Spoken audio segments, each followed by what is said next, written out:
آج ہم جس شخصیت کا جائزہ لے رہے ہیں ان کا نام ہے سر علامہ محمد اقبال۔ لیکن ہمارا مقصد صرف ان کی زندگی کے واقعات کو دہرانا نہیں ہے۔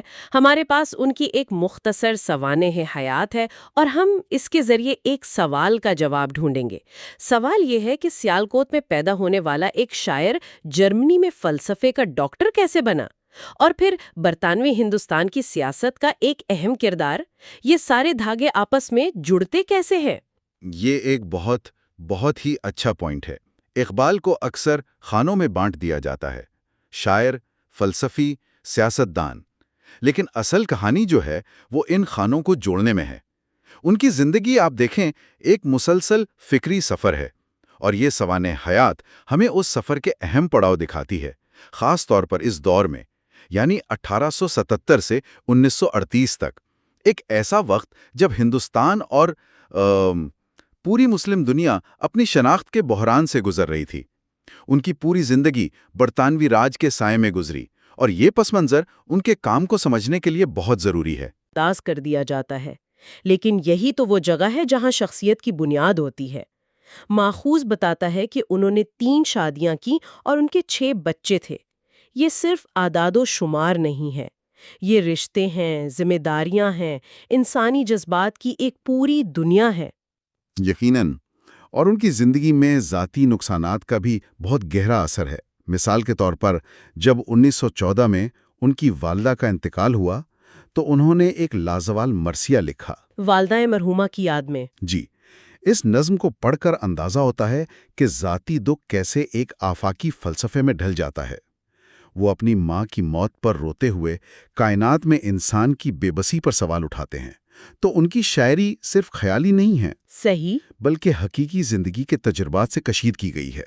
یہ بہت دلچسپ ہے کہ ذاتی تجربات ان کے فلسفے کو مزید گہرا کر رہے تھے، اور شاید اسی گہرائی کی تلاش انہیں سیالکوٹ سے لاہور اور پھر یورپ لے گئی۔ ان کا تعلیمی سفر تو حیران کن ہے۔ اسکاچ مشن کالج، پھر گورنمنٹ کالج لاہور، یہاں تک تو بات سمجھ آتی ہے، لیکن پھر کیمبرج اور میونخ یونیورسٹی سے پی ایچ ڈی، یہ اس دور کے کسی بھی ہندوستانی کے لیے ایک غیر معمولی بات تھی۔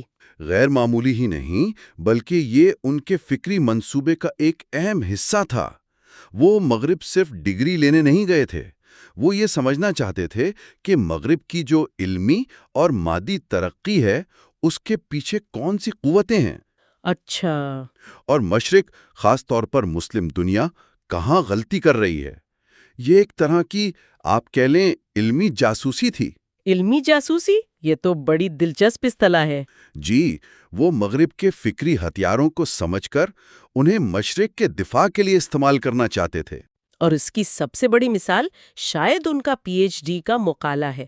عنوان ہے ایران میں مابعد الطبیعت کا ارتقاء۔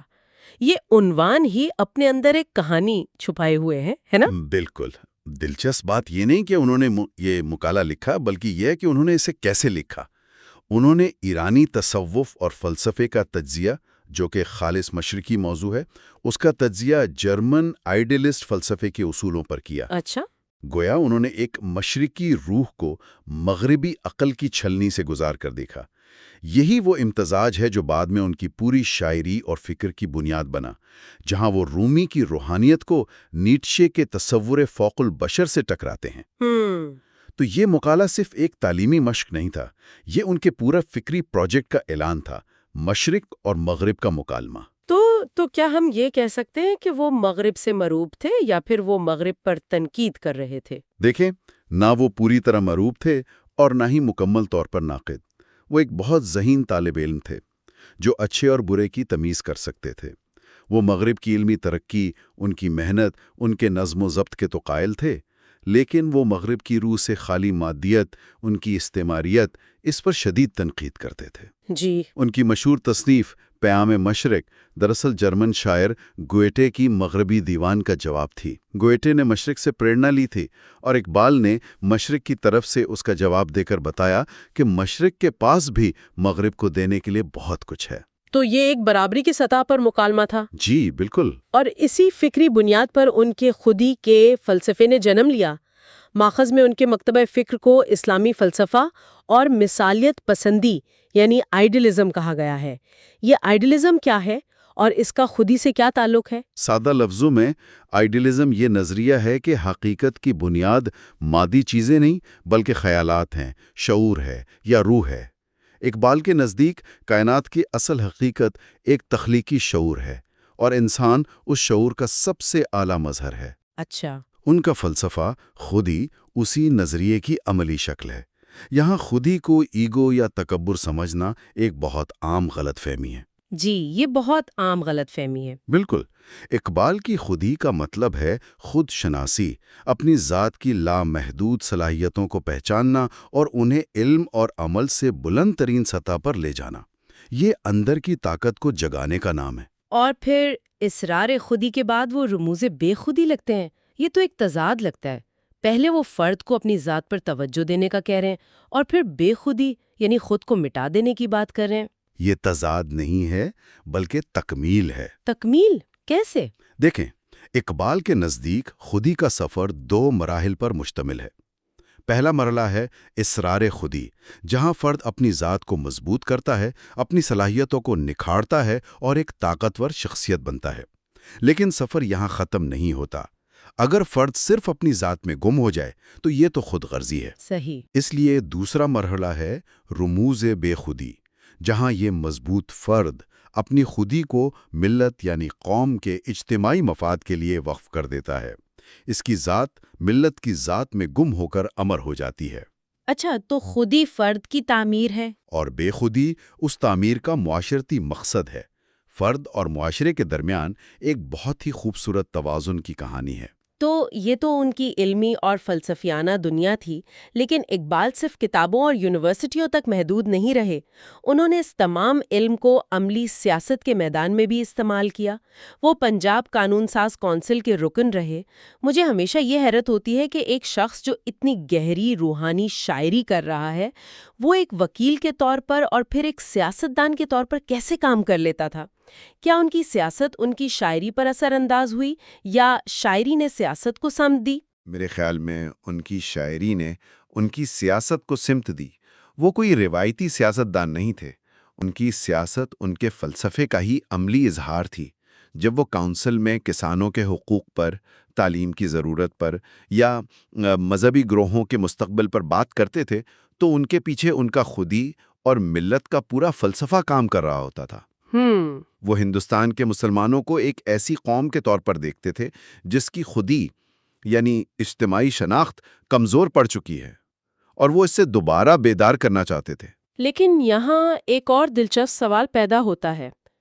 ایک طرف وہ لکھ رہے ہیں سارے جہاں سے اچھا ہندوستان ہمارا، اور دوسرے طرف وہ پان اسلامزم اور مسلمانوں کے سیاسی اتحاد کے سب سے بڑے حامی بن جاتے ہیں۔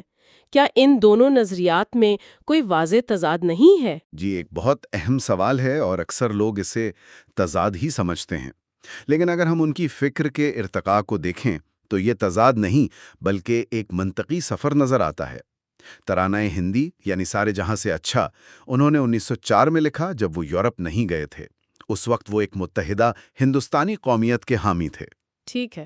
لیکن یورپ میں قیام کے دوران انہوں نے مغربی قوم پرستی کو بہت قریب سے دیکھا، جس کی بنیاد نسل، زبان اور جغرافیہ پر تھی۔ انہوں نے دیکھا کہ یہی قوم پرستی کس طرح یورپی ممالک کو ایک دوسرے کا دشمن بنا رہی ہے، اور پہلی جنگ عظیم اسی کا نتیجہ تھی۔ تو انہوں نے مغربی ماڈل کو مسترد کر دیا؟ بالکل۔ انہوں نے محسوس کیا کہ یہ ماڈل ہندوستان جیسے متنوع ملک کے لیے تباکن ہو سکتا ہے۔ واپس آ کر اور ہندوستان کے سیاسی حالات کو دیکھ کر انہوں نے یہ نتیجہ اخذ کیا کہ مسلمانوں کی شناخت صرف جغرافیائی نہیں بلکہ ایک نظریاتی اور تہذیبی شناخت ہے۔ اچھا۔ اس لیے انہوں نے پین اسلامزم یعنی مسلم امہ کے عالمگیر اتحاد کا نظریہ پیش کیا۔ ان کے نزدیک ایک مسلمان کی وفاداری کسی زمین کے ٹکڑے سے نہیں بلکہ اپنے عقیدے اور تہذیب سے ہونی چاہیے۔ تو یہ ان کے خیالات کی تبدیلی تھی جو ان کے تجربات کا نتیجہ تھا۔ اور ان تمام نظریات کو پھیلانے کے لیے انہوں نے زبان کی طاقت کا بھرپور استعمال کیا۔ اردو، فارسی، انگریزی، عربی۔ ماخذ کے مطابق وہ ان چاروں زبانوں میں کام کرتے تھے۔ یہ بذات خود غیر معمولی صلاحیت ہے۔ ہاں، اور انہوں نے ہر زبان کو ایک خاص مقصد کے لیے استعمال کیا۔ انہوں نے اپنی زیادہ تر فلسفیانہ شاعری فارسی میں کی، کیونکہ فارسی زبان میں تصوف اور حکمت کی ایک لمبی روایت موجود تھی۔ اور وہ خود کو اسی روایت کا حصہ سمجھتے تھے۔ جی، جیسے رومی اور حافظ۔ اردو کو انہوں نے اپنے عوامی اور سیاسی پیغام کے لیے استعمال کیا، کیونکہ یہ برصغیر کے عوام کی زبان تھی، اور انگریزی میں انہوں نے خطبات اور مضامین لکھے تاکہ مغربی دنیا اور جدید تعلیم یافتہ طبقے تک اپنا پیغام پہنچا سکیں۔ ان کے مشہور خطبات مدراس، جی، The Reconstruction of Religious Thought in Islam، وہ انگریزی میں ہی تھے۔ وہ جانتے تھے کہ کس سامعین سے کس زبان میں بات کرنی ہے۔ تو ان سب کا کیا مطلب ہے؟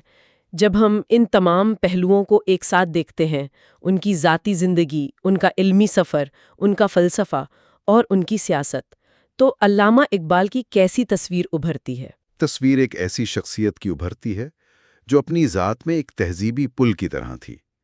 وہ مشرق کی روح اور مغرب کی عقل کو اپنے اندر جمع کرنے کی صلاحیت رکھتے تھے۔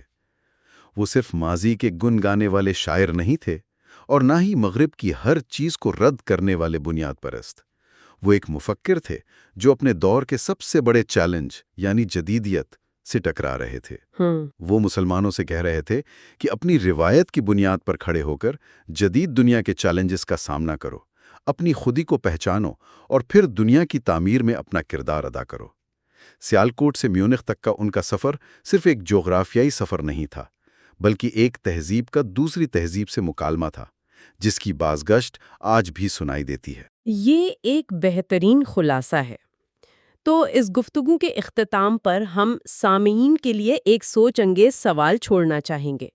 اقبال نے اپنے دور میں مشرقی اور مغربی فلسفے کا گہرا مطالعہ کر کے اپنے زمانے کے شناختی بحرانوں کا جواب دینے کی کوشش کی۔ اگر وہ آج زندہ ہوتے اور آج کی دنیا کو دیکھتے، گلوبلائزیشن، ڈیجیٹل دور، تہذیبوں کے نئے تصادم کو، تو وہ اپنی فکر، خاص طور پر خودی اور ملت کے تصورات کو آج کے چیلنجز پر کیسے لاگو کرتے؟